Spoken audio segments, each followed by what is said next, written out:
Hi everyone, welcome to the 31st July illustration. So for today I wanted it to be something a little bit special, or for the last one, and I revisited a few of the illustrations that were my favorites, so you can see them there. And I decided that I will combine the two illustrations and make one out of them. So yeah, before that I was thinking of something completely different, and I don't know if I will show it later on, but I think you'll see the picture in the thumbnail, which had those purple flowers on them, and it had a vine with overlapped leaves. So yeah, I thought that looked lovely as well, but it felt a little bit disconnected from the style that I have been doing so far. It felt a little bit heavy-handed, and although I do like it, I have it on my desk now and I do like looking at it. Yeah, I went through a little bit of a thinking process before I started this, and I felt that the more I was thinking about it and the more I was trying to create something better maybe than what it was before, the more it became like pressure, and I don't do art very well under pressure. It has to come naturally, and I have to be quite relaxed, because the more I start to overthink things and sort of focus too much on things is when I start to overdo it, and very quickly it just literally happens really quickly. So yeah, that was the initial thought, and then I decided to do what I explained to you in terms of revisiting some of my favorite illustrations from the entire series, and those were those Japanese inspired, or they weren't really inspired, but they looked to me like from that kimono, like a silk kimono design, and yeah, so I decided to play with that. But in the original one I used Moon Glow.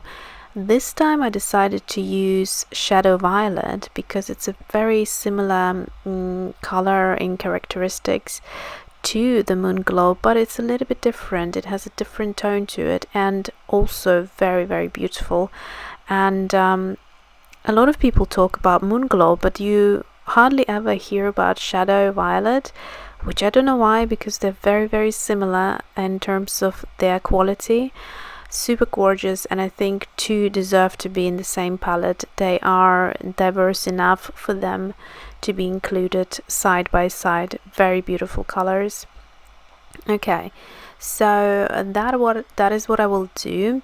In terms of the rest of the color palette, I will keep the Schmincke Gold, and I will keep the Daniel Smith Rich Green Gold, which is that muted green gold, basically. Has a bit of a earthy tone to it. And then I also decided to bring in the Cascade Blue and the Aussie Red Gold that I enjoyed so much in the first illustration I did today. So that is going to be the color palette. I'll link everything down below as always, so you can check it out there.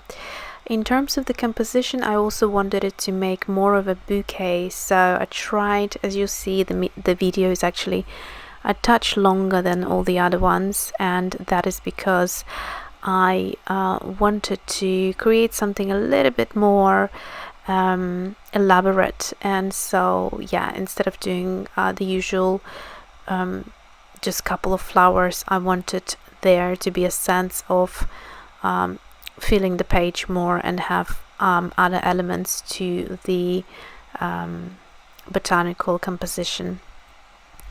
I really like the composition. I feel that throughout these 2 weeks I have really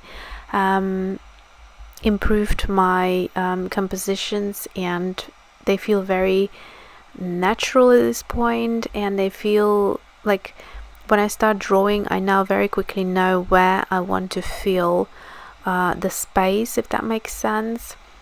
And yeah, it's been a real joy to create these floral clusters So now I'm just using the same technique that I did throughout the entire series, which is just filling certain spaces and places with leaves, which is just helps you to again make it a more balanced and harmonious composition. So I would say that if I'm happy to leave the illustration black and white, then I have achieved a good drawing, and in this case it's definitely that. I'm very happy with the composition. It's a beautiful little cluster of the roses or whatever, and it's not roses, some sort of whimsical flowers in the corner. Oh, here we go, I'm showing you that card. So this is where I was thinking of going originally, but I'm happy that I stayed true to myself and true to the style that I have developed in this series, and yeah, continued with that. And yeah, so that is that. And then I'm deliberating the color palette. So I pulled out a little piece of paper which is a white compared to the off-white that I'm kind of used to now working on, which before I didn't really like at all. Now it feels almost a little bit strange to work on white paper. I hope that's not going to last very long for me, because I you know, always loved white paper rather than an off-white. Yeah, so I'm just doing a few things there. So you can see I swatched out Moonglow, and next to it is the Shadow Violet, so you can see the difference there. But in fact they have that similar quality of separating into these kind of muted violet and blues and whatnot.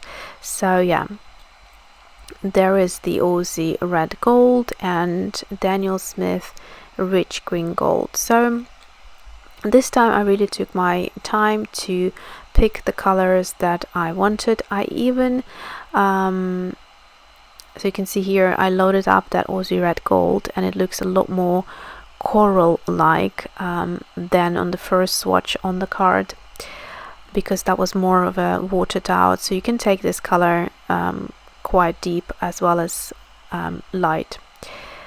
Yes, so next to the Shadow Violet I have swatched out the pencil, the Caran d'Ache Museum Aquarelle Sepia 10%. It's been one of my most used colors, and I absolutely love it. So I thought of using it, but in the end I actually didn't think it needed it, because it had quite a bit going on there, so I left it out. Here again the Cascade Blue, also similar quality to Moonglow and Shadow Violet, where they separate. So in fact you know, you can use just a couple of colors, but it makes it look like you used a lot more because of that value of pigment separation. Again, in the first swatch you can see it's very mild, very watered out, and then the next one is more saturated. And to be honest with you, I prefer Cascade Green in the floral compositions. I prefer it a little bit more watered out, because then the pigments separate better, or you can actually see the pigment separating better. When you mix it up to be a very pigment based mixture, you are not going to see that effect, especially on a small flower like this.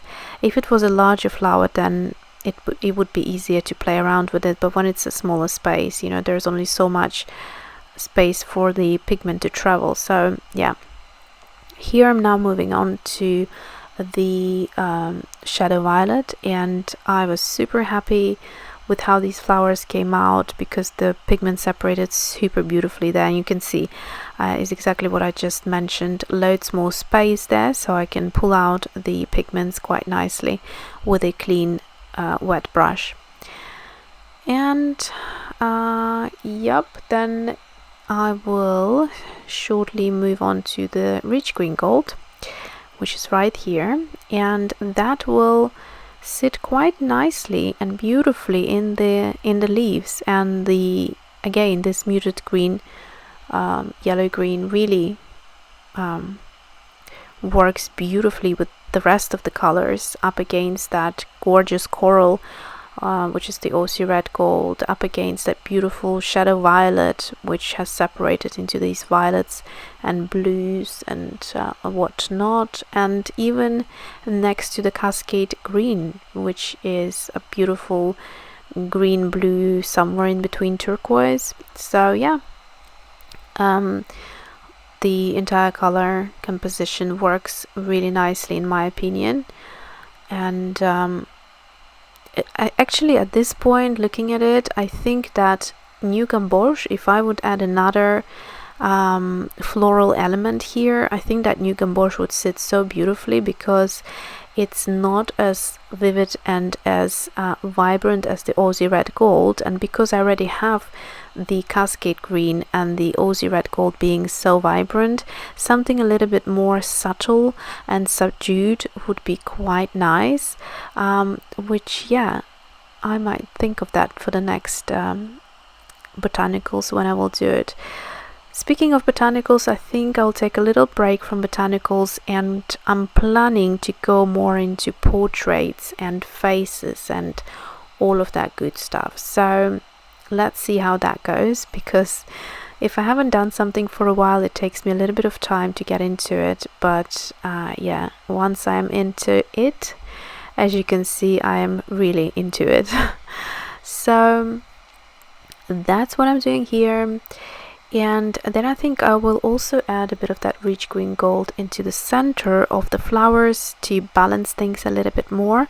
And it just the two colors work so beautifully together, so I quite like it.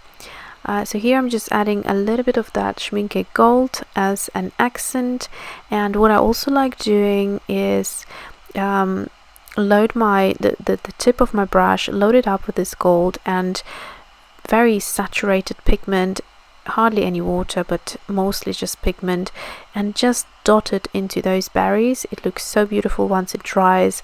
It looks like real gold has been applied there, whereas on the flowers it's a little bit more sheared out and just gives it a little gloss across the petals, rather than sitting there heavily and concentrated as it is on the berries.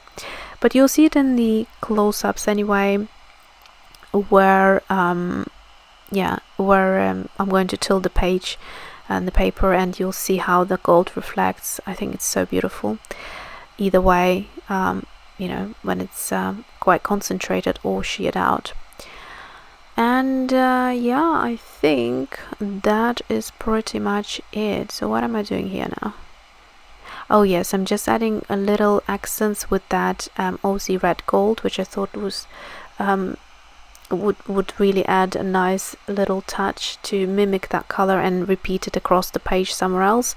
I didn't want to have too much of it, like, you know, in the center of the flowers, for instance. That wouldn't have worked as well with the shadow violet. I thought it would have clashed a little bit, and it would have been too much of a space there, so it would have been, yeah, a bit too strong. So hence why I decided to add a little bit of that color onto those Cascade green elements.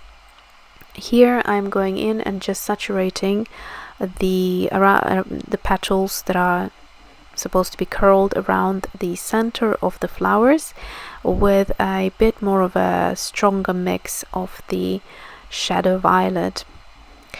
And that is pretty much it. So yeah, I hope you enjoy this series. I have enjoyed it a lot, and I said it so many times, I know, but I did. I really did, and it's been a great space to come and join in and do this together. So thank you so much for all of your support. Thank you so much for all of your comments. I'm going to celebrate this 31st of July illustration and with a cup of tea, and yeah, I made it, so I'm so happy, so excited. It's a real sense of achievement right here. So yeah, thank you for all of your support and comments. Enjoy the close-ups, and I will see you on Monday. I will be back to normal schedule, Monday, Wednesday, Friday, and we will take it from there. See you soon.